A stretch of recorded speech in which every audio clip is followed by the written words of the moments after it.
सच्चिदानंद रूपाय विश्वोत्पत्त्यादि Hathaway तापत्रय विनाशाय श्रीकृष्णाय वयं नमः। आदरणीय सज्जनहरू नमस्कार, नारायण। म मुकुन्द नेपाल आज पनि हजुरहरू समक्ष एउटा विशेष दिनको चर्चाको निमित्त उपस्थित भएको छु। आदरणीय सज्जनहरू, नेपालको मौलिक धर्म, संस्कार र संस्कृतिले पक्कै पनि तपाईँ हामीहरूलाई वसुधैव कुटुम्बकमको एउटा आभास गराउँदछ, जसलाई अनुसरण गर्दै 108 उपनिषद, 18 पुराण, 4 वेद, 4 उपवेद, महाभारत आदि ग्रन्थहरू छन्, जसलाई हामीहरूले श्रवण गर्ने गरेका छौँ। सज्जनहरू, यी पावन लीलाहरूलाई अनुसरण गर्दै गर्दै हामीले यो तन मनलाई पवित्र गराइरहेका छौँ। जसरी मनलाई सफा बनाउनुको निमित्त भगवानको नाम संकीर्तन र भगवानका दिव्य लीलाहरूलाई अनुसरण गरेर यो मन सफा रहन्छ भने यो लोक र परलोकको लागि हामीहरूले सत्कर्मको जम्मा गर्ने अथवा सत्कर्मद्वारा आफ्नो जीवनलाई अपग्रेड गर्ने काममा तपाईँ हामी सनातन धर्मावलम्बीहरू लागि परिरहेका छौँ। सोही अन्तर्गतमा हामी नजिकमा आएका छौँ। कृष्ण जन्माष्टमीको पूर्व सन्ध्यामा छौँ। यो पावन दिवस हो। नेपालीहरू लगायत सनातन धर्मावलम्बीहरूले अत्यन्त धुमधामका साथमा मनाउँदै आइरहेको एउटा ठुलो पर्व हो। हाम्रो लागि बहुत ठुलो उत्सव हो।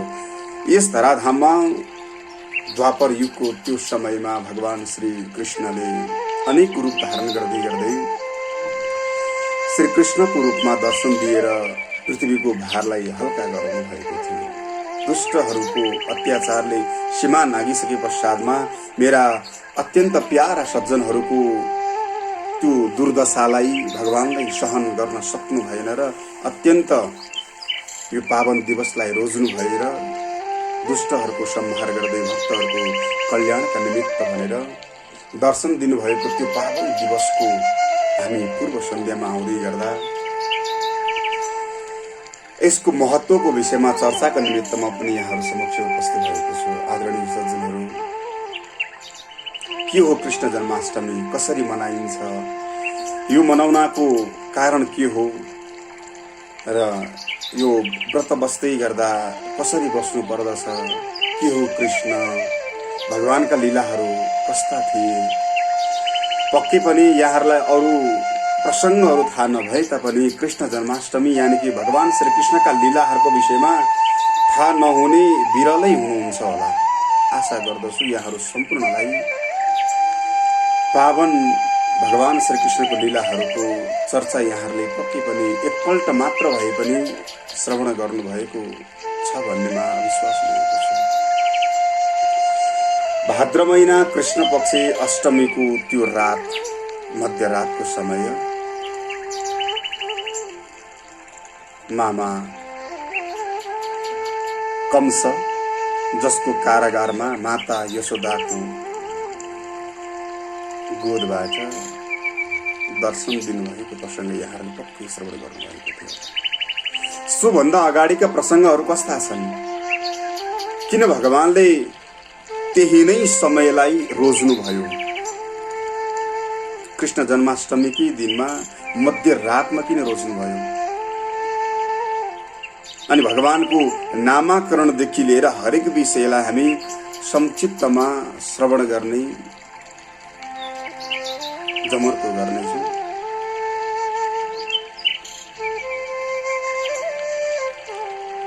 मामा कंसको अत्याचारले सीमा नागिसकेको थियो। आदरणीय सज्जनहरू, जब आकाशवाणी हुन्छ, वसुदेव र देवकीको विवाह पश्चातमा जाँदै गर्दा जब आकाशवाणी हुन्छ, अस्या त्वामष्टमो गर्भ, यसैको 8औं गर्भबाट तेरो चाहिँ नाश हुन्छ। जब यो आकाशवाणी भइसके पश्चातमा कंसको निध हराम हुन्छ। जब कंस छटपट्टीमा लागि पर्यो, त्यही समयमा नै माता देवकीलाई झम्टन पुग्दछ।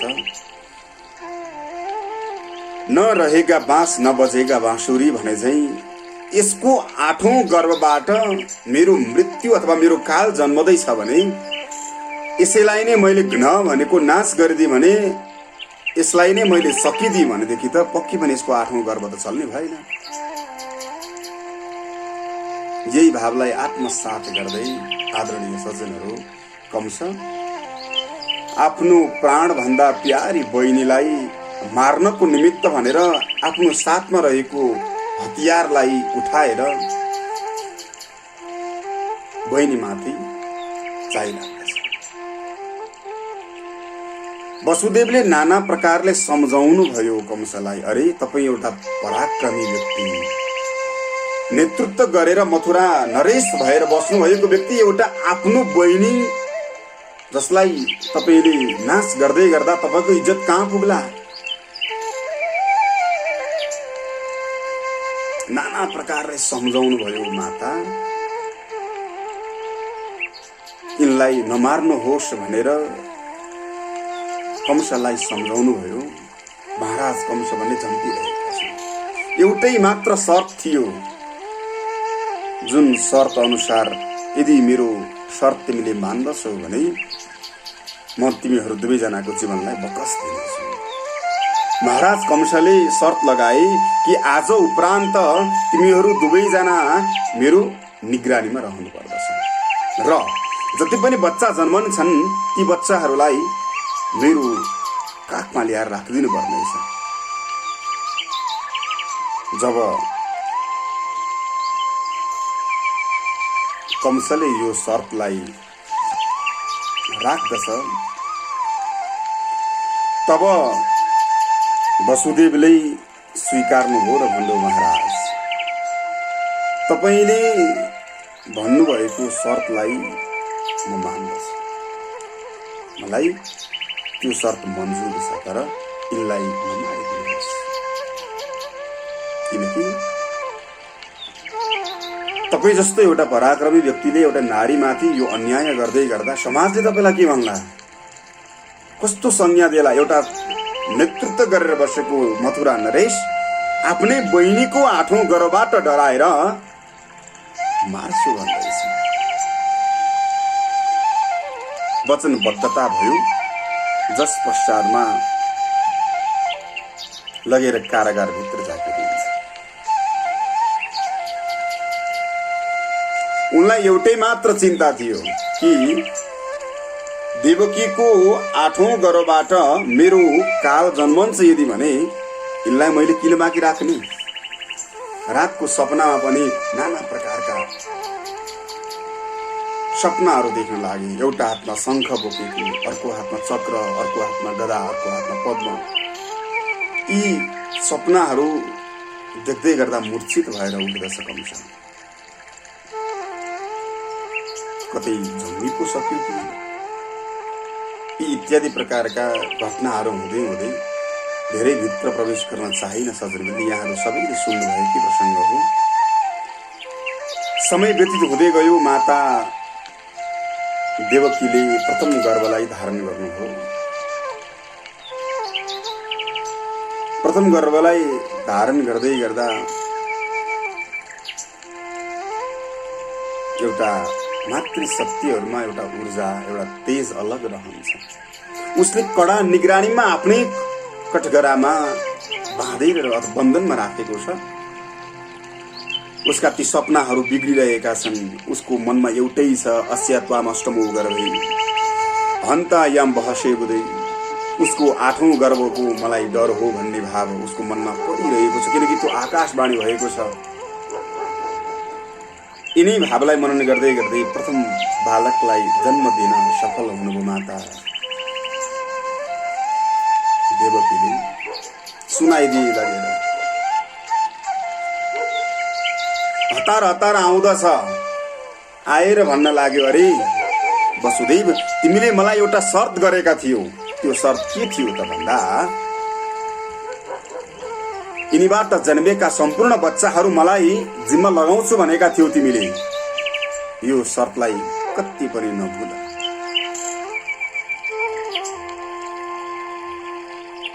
महसुस गर्नु।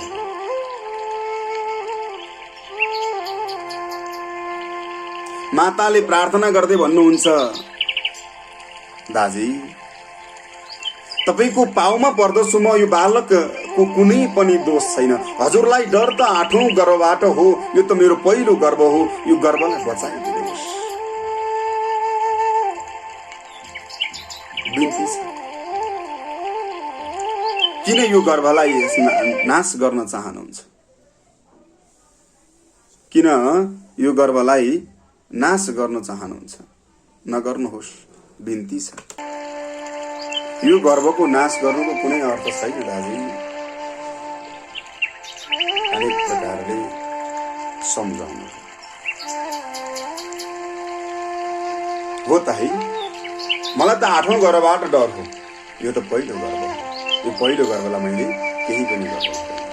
कमसा निक्लेका थिए, भगवानको मनको स्वरूपमा रहनुभएका देवर्षि नारद टुप्लुक्क आएर हातमा एउटा कमल लिएर गन्धे देखाउन लाग्नुभयो। हेर्नुहोस् त महाराज कंस, तपाईले जसलाई प्रथम गर्भ भनेर छोडेर आउनु भएको छ नि, हो त्यो 8औं गर्भ नै हुन सक्छ। यताबाट गन्दा यो पहिलो पर्दछ भने यताबाट गन्दा यो पहिलो पर्दछ। यताबाट गन्दा तपाईले जुनलाई पहिलो भनेर छोडिरहनु भएको छ, पछाडि त्यो अष्टम पनि हुन सक्दछ भनेर कमलको फूललाई हातमा लिएर उदाहरण दिँदै दिँदै सम्झाउनु। ओहो हो त। कंस पुनः देवकीको साथमा गएर त्यो बच्चालाई लिएर ढुङ्गामा बजार्दै त्यो बच्चालाई मारिदिन्छ। एवं मृतले दोस्रो बच्चालाई पनि मारिदिन्छ, तेस्रो बच्चालाई पनि मारिदिन्छ।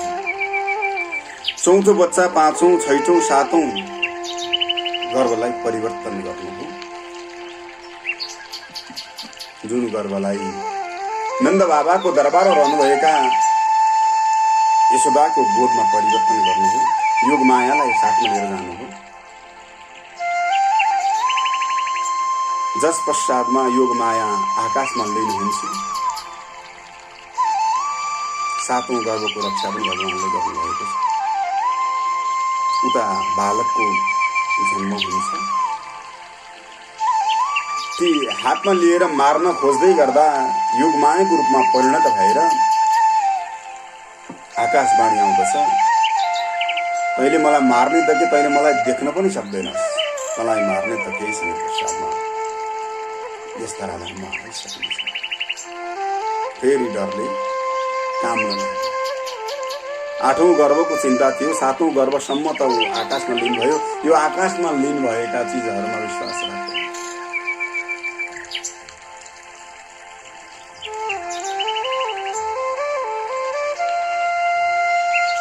तँलाई मार्ने अन्त कतै जन्म सक्छ,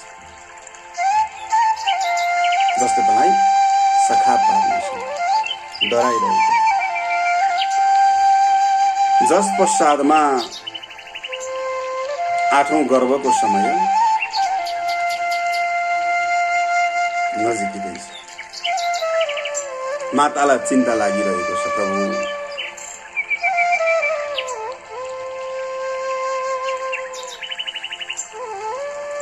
8औं गर्भ जब माता देवकीले धारण गर्नुभयो, एक प्रकारको अलौकिक दृश्यहरू, मौसममा आमूल परिवर्तन, चराचुरुङ्गीहरूको आवाज अलग छ, मन्द मन्द वायु चलिरहेको छ, लाग्दैछ एउटा दिव्य परम आनन्दको अनुभूति गर्न लाग्नुभयो। उहाँको चेहरामा अलग प्रकारको एउटा चमकको दर्शन मिलिरहेको छ।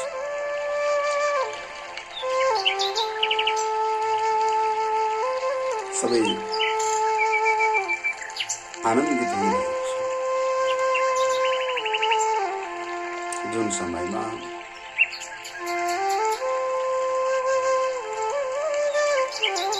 भाद्र महिना कृष्ण पक्ष अष्टमीको त्यो रात, त्यो समयहरू अगाडि बढिरहेको छ। कंसको अत्याचारले सीमा पनि नागिसकेको थियो। आदरणीय सज्जनहरू, कंसको अत्याचारले सीमा नागिसकेको थियो। नाना प्रकारका भक्तहरूलाई दुःख दिइरहेका थिए। उसकै प्रान्तमा उसकै राज्यमा मथुरा नरेश भएर बसिरहेको कंसको अत्याचार सहन नसकेर कैयौं त्यस राज्यका प्रजाहरूले राज्य छोडिसकेको अवस्था थियो। साह्रै दुःखी हुनुहुन्थ्यो। यो पापी छ, यसले मेरा 6वटा सन्तानहरूलाई मारिदिइसकेको छ। माता यशोदाको देवकीको मनमा यही भाव चलिरहेको छ। साह्रै दुःखी हुनुभएको छ। समय चलिरहेको थियो। देवताहरू प्रसन्न मुद्रामा हुनुभएको छ, किनकि भाद्र महिनाको कृष्ण पक्षको अष्टमी नजिकिँदै गर्दा भगवानले त्यो दिनमा दिव्य छटाको रूपमा दर्शन दिइरहनुहुन्छ। सबै आनन्दित भएर भगवानको स्वागतार्थ भनेर स्वागतम कृष्ण गाइरहनु भएको छ। सबैको मनमा एउटै भाव छ, हे प्रभु, हजुर जगतका नायक हुनुहुन्छ, हजुर जगतका रक्षक हुनुहुन्छ। यो दुष्टको अत्याचारले सीमा नागिसकेको छ, प्रभु कृपा गरेर दर्शन दिनुहोस्। नाना प्रकारले पुकार गरिरहनु भएको छ। भन्न लाग्नुभयो कि सत्यव्रतम सत्य परम त्रिसत्यम सत्यस्य योनिं निहतिं च सत्यम सत्यस्य सत्यामृत सत्यनेत्रम सत्यात्मकं त्वं शरणं प्रपन्ना। हे प्रभु, हजुर सत्यव्रत हुनुहुन्छ, सतचित आनन्द स्वरूप रहनु भएको छ। हजुरको शरणमा परेका छौँ, हजुरको दर्शन चाहन्छ। अनेक देवताहरू, ऋषि महर्षिहरू, सम्पूर्ण सज्जनहरू त्यस दिनमा हर पल स्तुति गाएर बस्नुभयो। स्वागतम कृष्ण, स्वागतम कृष्ण, सुस्वागतम कृष्ण। हजुरको स्वागतार्थ हामी बसिरहेका छौँ। भोक प्यास मतलब छैन प्रभु, हामीहरूलाई केवल चिन्ता छ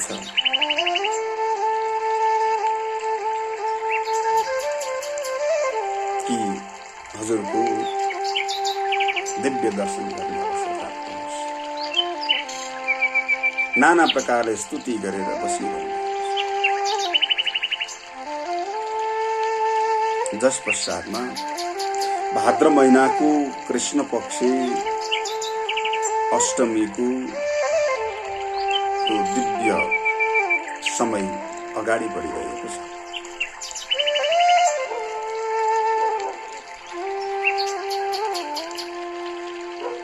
जहाँ एक मनले त अत्यन्त खुसी हुनुभएको छ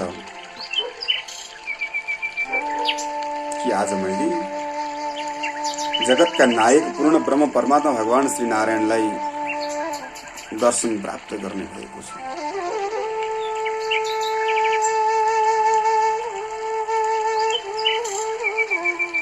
अत्यन्त आनन्दित हुनुभएको छ। सबै देवदेवताहरूको स्तुति गान भइरहेको छ।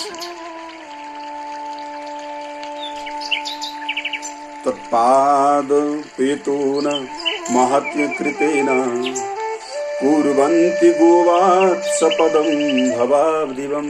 महाराज, हजुरको त्यो दिव्य पादको दर्शनार्थ हामीहरू लागि पनि दिनरात छटपटिरहेका छौँ। अत्याचार अत्यन्त बढिरहेको छ। पृथ्वीको भार हल्का गर्नको लागि भए पनि हे माधव, हजुरको दिव्य दर्शन आवश्यक छ। यी आँखाहरू रसाइरहेका छन्। हजुरको दर्शनको निमित्त हामीहरू लालायित भएर बसिरहेका छौँ। ती गुप्तचरहरू जसलाई राखेको छ दुष्ट कंसले, उनीहरूले गएर खबर लगिदिइरहेका छन्, जसको फलस्वरूपमा मबाट जन्मेका ती सन्तानहरू, निर्दोष सन्तानहरू मृत्युवरण गर्न बाध्य भएका छन्।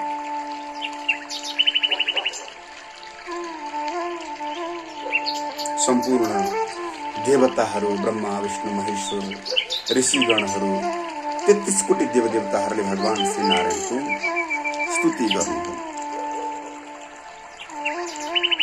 आनन्दपूर्वक स्तुति गर्नु। देवकीले पनि स्तुति गर्दै भन्नुहुन्छ, प्रभु दिष्टयाम भक्ति कुक्षिगतः परन्तु।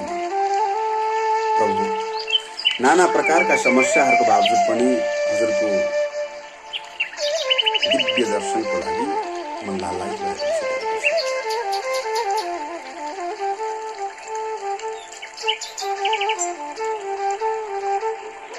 समय अन्तराल सँगसँगै त्यो दिन नजिकै छ जब त्यस दिनमा भगवान सुखदेवले भन्नुहुन्छ, अथ सर्वगुणोपेत काल परम शोभन यहोवा जन जन्माक्षम शान्तर्क्षम ग्रहतारका। जुन समय छ अष्टमीको त्यो मध्यरातको समयमा सम्पूर्ण ग्रहहरू पनि आनन्दका साथमा रहिरहेका छन्, खुसी भएर रहिरहनु भएको छ, निर्मल बन्दै गइरहेको छ। नद्यः प्रसन्न सलिला, नदीहरू पनि आनन्दपूर्वक कल बगिरहेको छ भगवान श्रीकृष्णको स्वागतार्थ। अझ भनौं जलचर थलचर हरेक चीजले भगवानकै कामना गरिरहेको छ। साह्रै मिठो प्रसङ्ग छ। मन्दम मन्दम जलधरा जगजुरनु सागरम निशिथे तमोद्भूते जायमाने जनार्दन। महाराज मन्द मन्द जल बर्सिरहेको छ।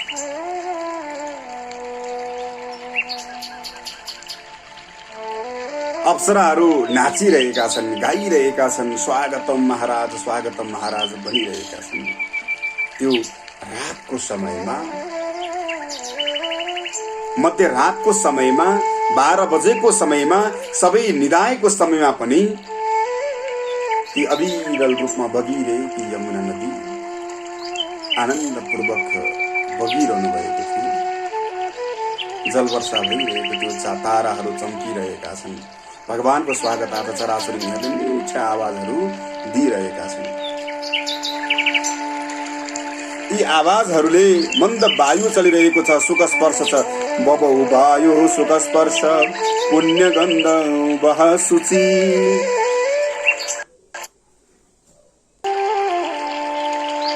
त्यो चराचुरुङ्गीहरूको आवाज, मन्द वायु चलिरहनु, सबै प्रसन्न मुद्रामा रहनु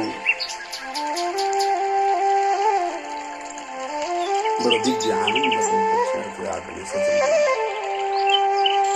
देवक्यां देवरूपिण्यां विष्णुः सर्वगुहाशया आविरासिधि यथा प्राच्यां दिसिन्धु वीरपुष्कल।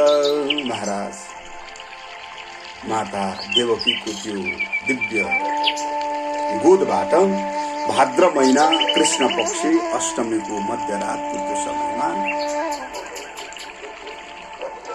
भगवान श्री नारायणले दिव्य दर्शन दिनुभएको छ। सबै निधाएका छन्, आनन्दित भएका छन्।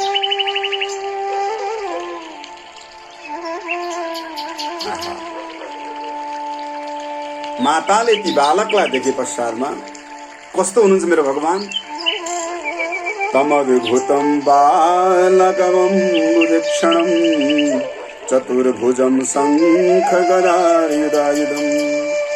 श्रीवत्सलक्षं गलशोभिकौस्तुभं पीताम्बरं सान्द्रपयोदसौभगं। महाराज तमद्भुतं बालकमं मुदक्षणं, त्यो अद्भुत अत्यन्त आनन्दको त्यो छटा लिएर जसको व्याख्या गर्नै सकिन्न सकिन्न। चतुर्भुजम शङ्ख चक्र गदा पद्म धारण गरेर माता लक्ष्मी साथमा रहनुभएको श्रीवत्स लक्ष्मण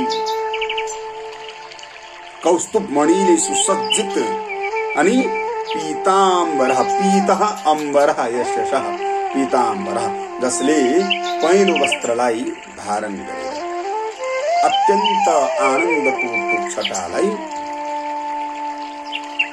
दर्शन दिन्छ।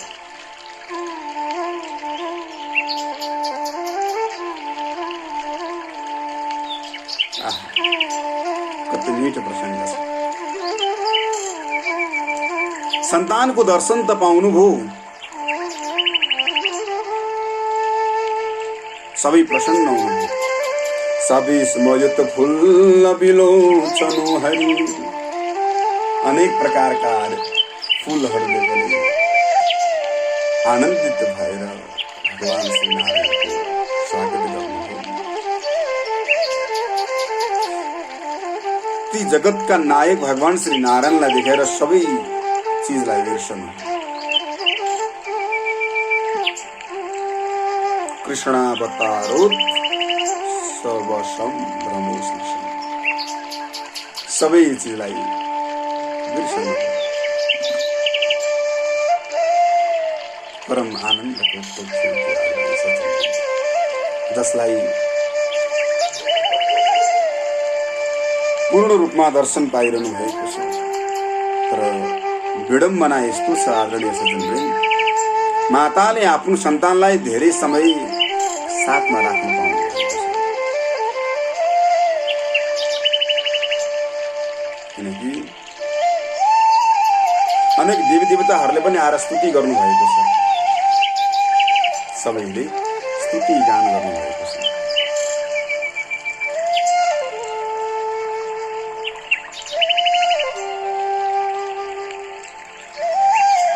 याद जगत नायक भगवान श्री नारायणको दिव्य दर्शन हामीलाई प्राप्त भएको छ। पृथ्वीको भार हल्का गर्नको निम्ति यस धराधाममा दर्शन दिइसक्नु। समय अन्तराल सँगसँगै भगवान श्री नारायण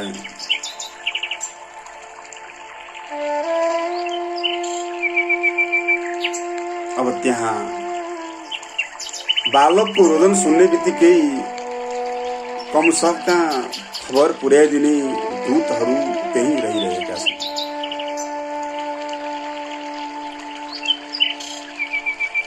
जहाँ धेरै समय राख्यो भने पूर्व समयमा जसरी दुःख कष्ट भोग्नु परेको थियो त्यस्तै कष्ट भोग्न बाध्य हुनेछ। सोभन्दा केही न केही उपाय रच्नु। भगवान स्वयं मातालाई सम्झाउनुहुन्छ, प्रभु माता मलाई यहाँ होइन, मलाई अन्त्य कतै व्यवस्था मिलाउनुहोस्। कहाँ मिलाउने? गोकुलमा नन्द बाबाको दरबारमा दुई महारानीहरू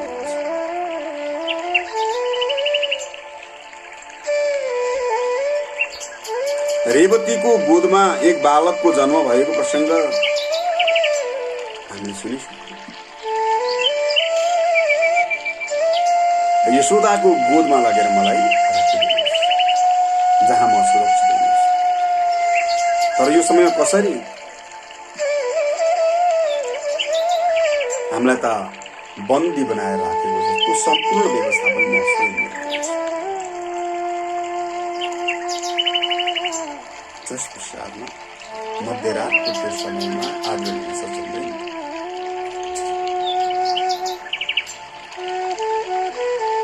माता त्यो रूप हेरेर मन्त्रमुग्ध हुनुभएको छ।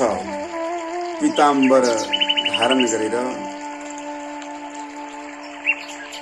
आफ्नो गोदमा शङ्खचक्र गदा पद्मलाई धारण गरेर जगतका नायक भगवान श्री नारायणको दिव्य दर्शन पाउँदै गर्दा सत्थोग बिर्सनु भएको छ। रूपम यत तत प्राहुरव्यक्त माध्यम ब्रह्म ज्योतिर निर्गुणम निर्विकारम, निर्गुण निराकार आनन्द स्वरूपमा सच्चिद आनन्द स्वरूपमा दर्शन दिनुभएका भगवान श्री नारायणको त्यो रूपमा मन्त्रमुग्ध हुनुभएको छ।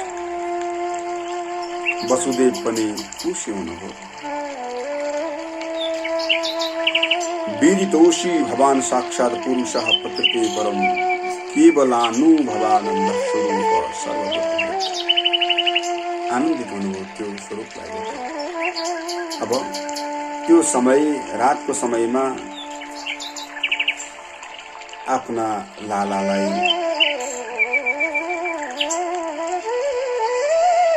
शिरोधार्य गरेर त्यहाँबाट निक्लनुको अरू विकल्प केही पनि थिएन।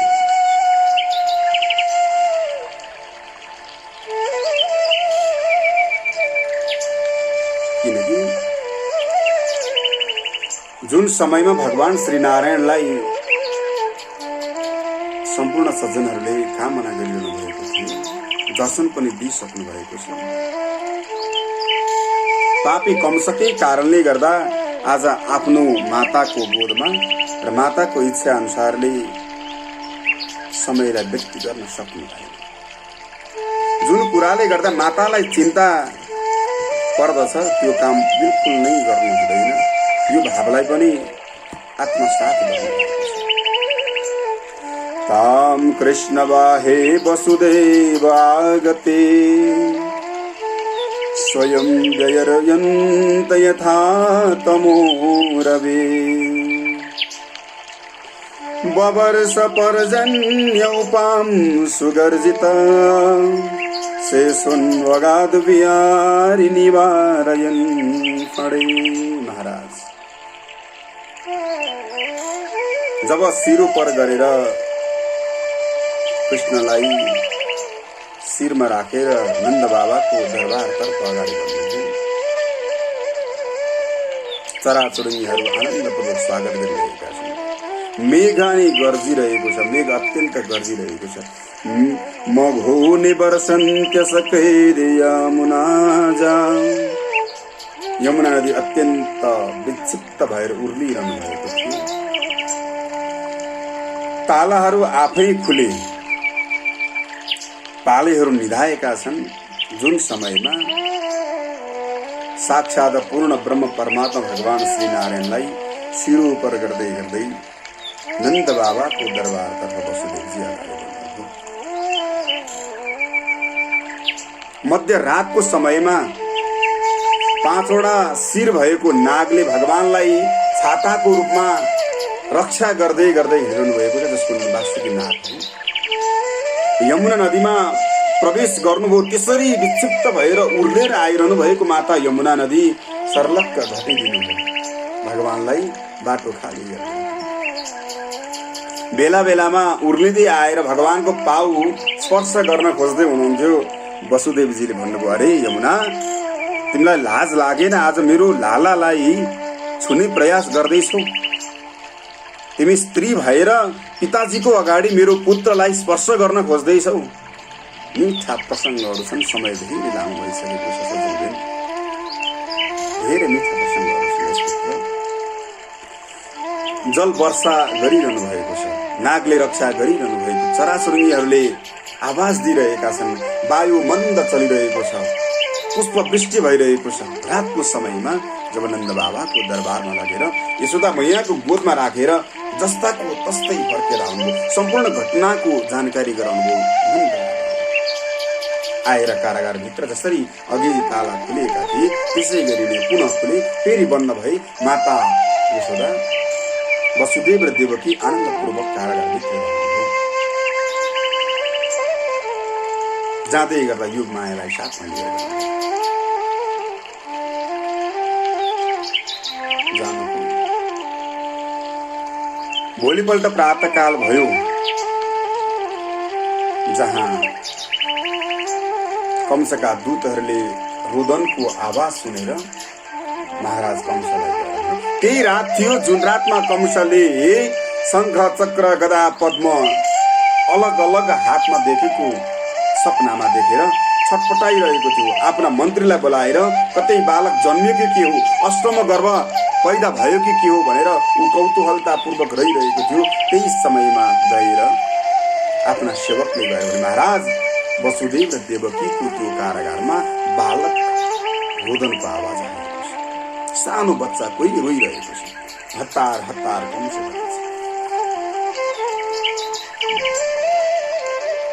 गएर एक बालिकालाई हातमा लियो बालिकालाई हातमा लिएर मार्नको लागि के ढुङ्गामा बजार्न खोज्दै थियो, आकाशमा लीन भएर जानुभयो र आकाशवाणी आउँछ, अरे दुष्ट पापी, तैँले मलाई मार्नु त के, तैँले मलाई देख्न पनि सक्दैनस्, तँलाई मार्ने अन्त कतै जन्मिसकेको छ। उसलाई विश्वास लागेन। 8औं गर्भ आकाशमा लीन भयो भन्ने भ्रान्ति भयो कंसलाई। ऊ बहिनीको नदीसमा गएर भन्न लाग्यो कि देवकीं वसुदेवं च विमुच्य प्रसृतो ब्रवीत। वसुदेव र देवकीको नदीसमा गएर मन्द आवाजले भन्न लाग्यो, अहो भगिन्यहो भाम मया वाम बाट पापमना। हे भगिनी, हे बहिनी, हे ज्वाइँ, मबाट धेरै ठुलो पाप भयो। पुरुषाद इवा पत्यम बहवो हिंसता सुता। मैले तीबाट जन्मेका धेरै बच्चाहरूलाई मारिदिए, हिंसा गरिदिए, मलाई क्षमा गर। किनकि 8औं गर्भको मलाई डर थियो। 8औं गर्भ त अन्तकतै आकाशमा लीन भइसकेको छ। यो आकाशवाणी झुट्टो रहेछ, साबित भयो, मलाई क्षमा गरिदिऊ, जाऊ तिमीहरू यहाँबाट। निकालिदियो।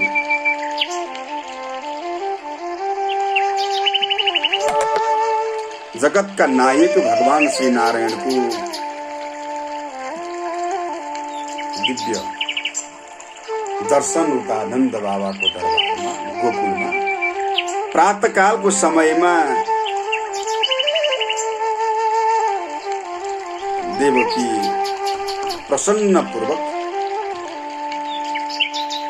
प्रसन्नपूर्वक जब निद्राबाट जागा हुनुभयो, माता देवकीको साथमा एउटा अलौकिक आनन्दपूर्वक जब प्रातःकालमा उठ्नुभयो, उठ्दै गर्दा आफ्नो काखमा एक सानो बालकलाई देख्नुभयो। बालक कसरी रहनुभयो, माताले कामना गर्नुभएको थियो आदरणीय सज्जनवृन्द कि सामान्य बालकको हैसियतमा रहनको निमित्त मातालाई वचन दिनुभएको थियो, म सामान्य बालकको हैसियतमा रहन्छु, हजुरले कति पनि दुःख नमान्नुहोस् भनेर वचन दिनुभएको थियो। सामान्य बालकको रूपमा रहनुभयो। जब देखेर नन्द बाबालाई कराउँदै, अरे नन्द बाबा, प्रातःकालमा स्नान आदि गर्न निक्लिनु भएका नन्द बाबाको साथमा गएर कराउँदै भन्न लाग्नुभयो, यशोदा महारानीले कि मेरो साथमा एक लाला छ, यो सब के हो? प्रसन्नतापूर्वक आनन्दपूर्वक भगवान श्री नारायणको दिव्य दर्शन उहाँलाई प्राप्त भएको छ। जस पश्चात आएर हेर्नुभयो, भगवान जगतका नायक, जसको एक पल्ट मात्र दर्शन गर्न सकियो भने जीवन सफल रहन्छ। जीवनलाई यदि सफल बनाउने हो भने भगवान श्री नारायणको एकपल्ट मात्र दर्शन हामीले गर्न सकियो भने जीवन सफल रहन्छ। खुसी हुनुभयो। केही समय अगाडि रोहिणीको गर्भमा एक बालकको जन्म, अहिले फेरि त्यो वृद्ध समयमा पनि 2-2वटा सन्तानको पिता बन्न पाउनु भएको छ नन्द बाबा। रोहिणीको गर्भमा पनि एक बालक,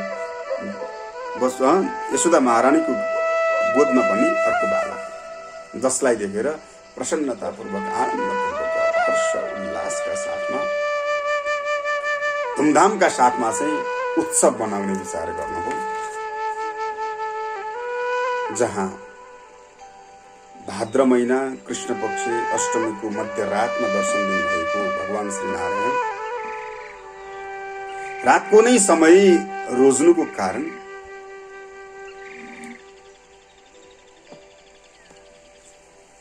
यहाँहरूलाई म बताउँदैछु कि रामको अवतार लिँदै गर्दा मध्याह्न समयमा लिनुभएको थियो, दिउँसो, जुन सूर्य वंशमा हुनुहुन्थ्यो। माता चन्द्रमा कुपित हुनुभएको थियो। यी प्रसङ्गहरू अनेक पुराणमा भेटिन्छन्। मैले संक्षिप्तमा यहाँलाई राखेँ, समय धेरै भइसकेको छ। त्यस समयमा चन्द्रमालाई आश्वासन दिनुभएको थियो, अहिले म दिवा समयमा आएँ, सूर्यको सम्मान गरी मेरो जब अर्को रूपमा म दर्शन दिनेछु त्यतिखेरको समयमा मध्यरातमा तपाईको सम्मानका निमित्त आउनेछु। त्यही वचनलाई पूरा गर्दै रामको अवतारमा आउँदै गर्दा सूर्य वंशमा दिवा समयको 12 बजेको समयमा दर्शन दिनुभएको थियो भने कृष्णको अवतारमा दर्शन दिँदै गर्दा मध्यरातको समय चन्द्र वंशमा अनि 12 बजेको समयमा दर्शन दिनुभएको थियो। त्यसमाथि पनि बुधबार भगवान श्री कृष्ण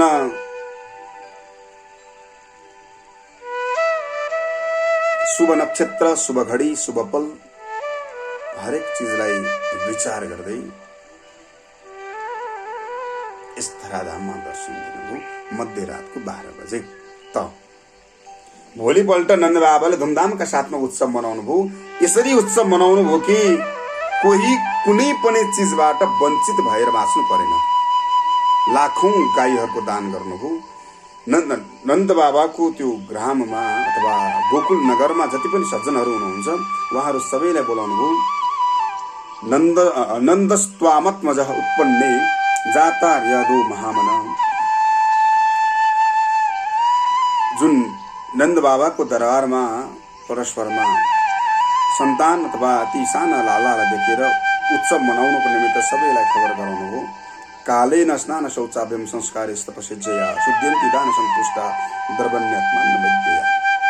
जसरी प्रातःकालमा स्नानद्वारा देहलाई शुद्ध गराउँदछौँ, संस्कारद्वारा यो शरीरको शुद्धि गराउँदछौँ, दानद्वारा धनको शुद्धि गराउँदछौँ र यो मनलाई आनन्दित गराउनको लागि विद्यालाई दान जसरी गर्दछौँ त्यस्तै गरी आनन्दपूर्वक सम्पूर्ण चिजहरूको दान गर्नको निमित्त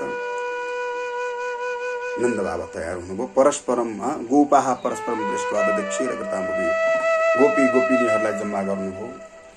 सबैलाई चाहिँ उत्सव मनाउनको निमित्त दहीका होली खेल्न लाग्नुभयो। आसिन्छन्तो विलम्बन्तो नवनीतैश्चर्चित।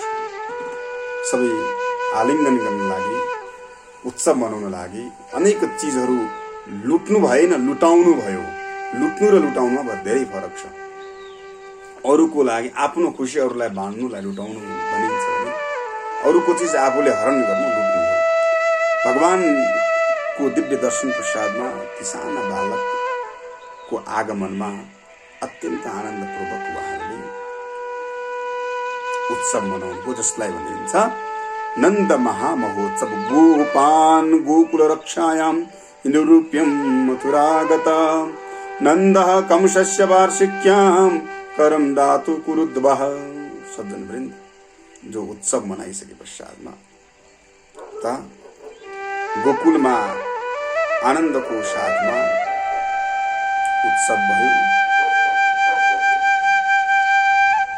त्यस पश्चातमा मथुरातर्फ जाने प्रसङ्गहरू छन् भने म त्यता प्रवेश गर्न चाहिन। मध्यरातको समयमा भगवान श्री कृष्णको प्राकट्य उत्सव भोलि अथवा आउँदै गरेको नजिकमा रहेको कृष्ण जन्माष्टमीको पूर्व सन्ध्यामा हामीहरू छौँ। यो दिनमा विशुद्ध भावले स्नानादि कर्म गरेर भगवान श्री कृष्णको व्रत बस्नाले भगवान श्री कृष्णको कृपा रहनेछ। भगवानलाई मनपर्ने चिजहरू दही, माखन, मिश्री भगवानलाई भोग लगाउने, अविच्छिन्न रूपमा 12 बजेसम्मको समय जागराम बसेर भगवानलाई स्वागत गर्ने र यी कर्महरूलाई अगाडि बढाउन सकियो भनेदेखि पक्कै पनि हाम्रो जीवन धन्य हुनेछ। आजको बसाइ अलि धेरै लामो भएको छ किनकि यो पावन समय पनि छ।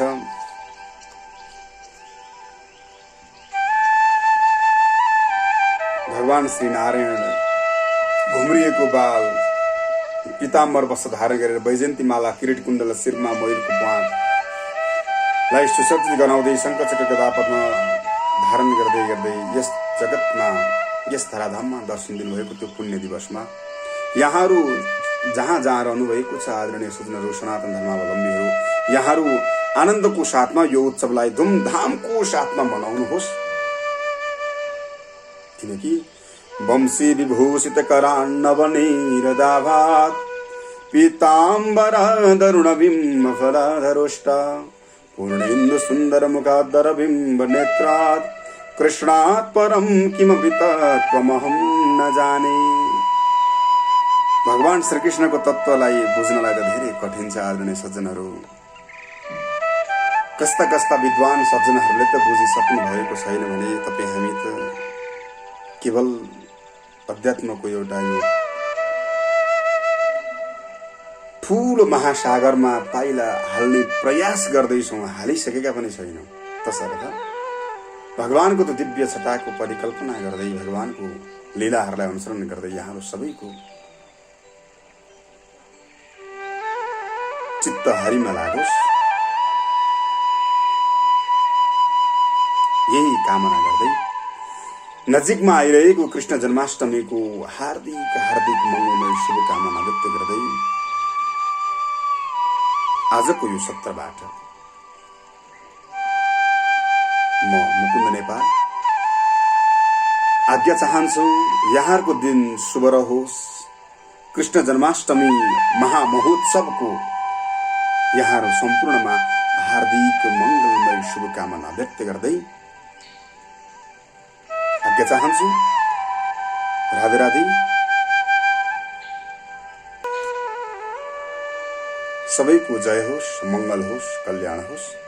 सर्वे भवन्तु सुखिनः, सर्वे सन्तु निरामया, सर्वे भद्राणि पश्यन्तु मा कश्चित् दुःखभागिनः। ओम शान्ति शान्ति शान्ति अस्तु। नारायण।